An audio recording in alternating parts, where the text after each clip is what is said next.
1483, Senate Bill 1483 by Sylvia Garcia is an education bill. Now, my fine CWA ladies, we have 6 of them here today. Actually, we have one over in a prayer meeting. We have 5. This bill, it's a setting up Texas community schools as a genre of schools, okay?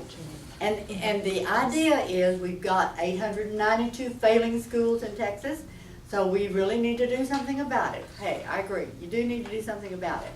So in the past, according to Section 39 of the Texas Education Code, the Commissioner of Education can go into the community and bring in community services. We're talking about something like Boys and Girls Clubs, we're talking about United Way, we're talking about resource centers that have food and clothes, that kind of thing.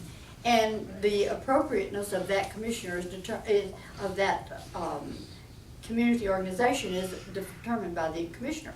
So we already have that, okay, already in place.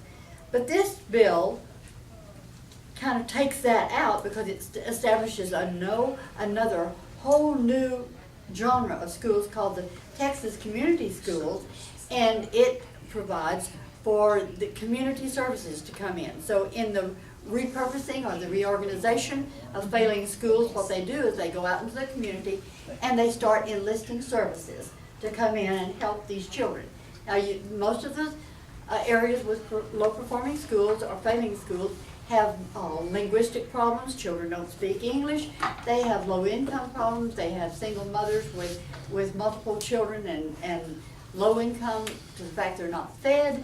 I know in the Dallas area we have children stealing or taking home extra food from lunch and breakfast things because their family, one little boy was asked why he wasn't eating his food and putting in his thing.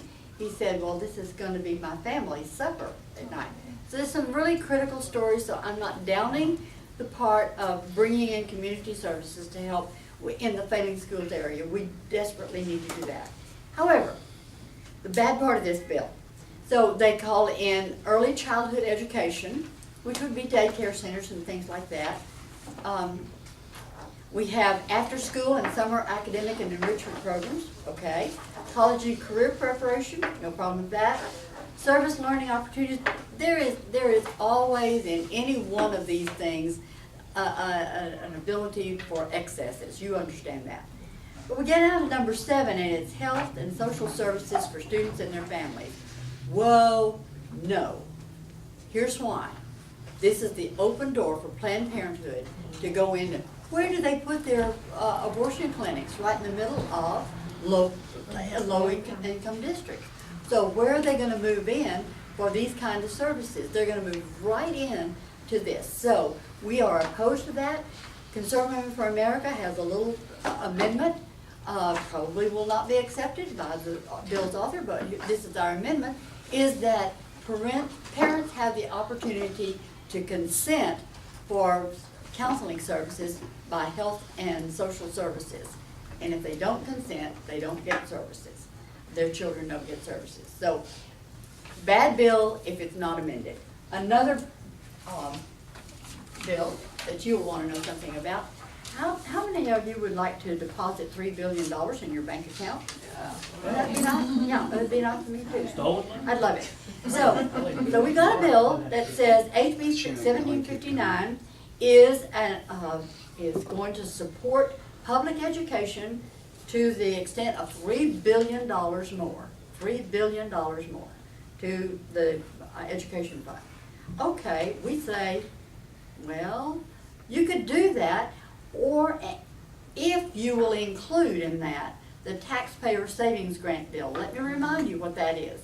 That is, a parent can go to the school district and say, I want to put my child in this private school and I want 60% of what they're allotting for state education of that child to come to me to put it in the private school, and then you get to keep the 40%. That's what taxpayer savings grants are. If they would put that in here to help ameliorate some of these things here, then make it better by doing that, then we could say, okay, so HB 1759 if and only if they put taxpayer savings grants on it. Now, let me just tell you that 1759 is just in calendars. Could be that they'll vote it out of calendars this morning. But if they do, it's going to be on Thursday calendar. And thank you, Tony. That's the best encouragement I have.